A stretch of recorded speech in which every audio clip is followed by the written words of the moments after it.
Okay, so what can we learn from my 3-year-old? One is let's first take apart her story, her her brand identification, if you will. She was born a little bit smaller than my first child, who was born like 8 pounds something ounces. She was born closer to 7 pounds, and she was just always smaller. Like, it takes a year before she grows up, she gets into the next pair of shoes higher up in size. I mean, she is just a small girl.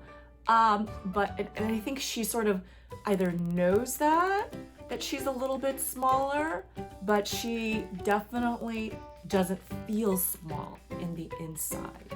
And so everything she does is about showing the world that she is bigger, tougher, stronger than anyone else, especially her sister. So that plays in all sorts of different places in her life. But if I were to come up with some sort of like branding description for her, she is a princess, very girly, with the bags, the shoes, the princess dress and everything. But she's a mighty princess. She's not the pretty princess. She's not the fragile princess. She's not the pink princess. She is the mighty princess. So I'll give you an example.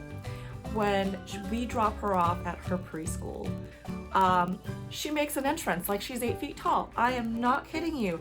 She waits for the door to be open. She waits for everybody in the classroom to say her name, to say good morning.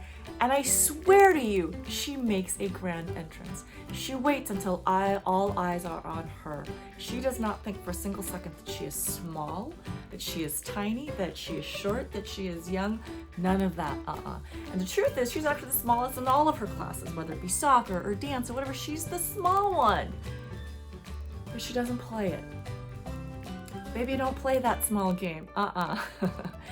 Number 2, she's also really like girly, like way girlier than I thought I could imagine. I mean, look at me, I love pink, but holy moly, she takes it to a whole other level of girliness. So I call her the mighty princess, and that is sort of the identity, if you will, that she really embraces, and she is true to that at all times. And so that brings me then to my second point, which is she is always that.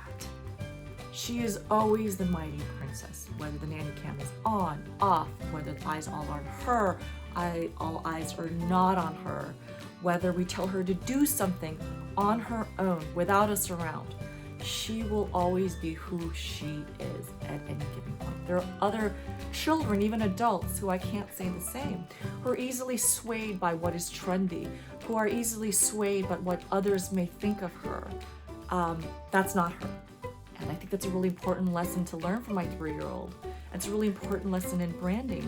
You have to keep in mind that the whole point of personal branding is that you don't necessarily get the attention, love, and following of everyone out there.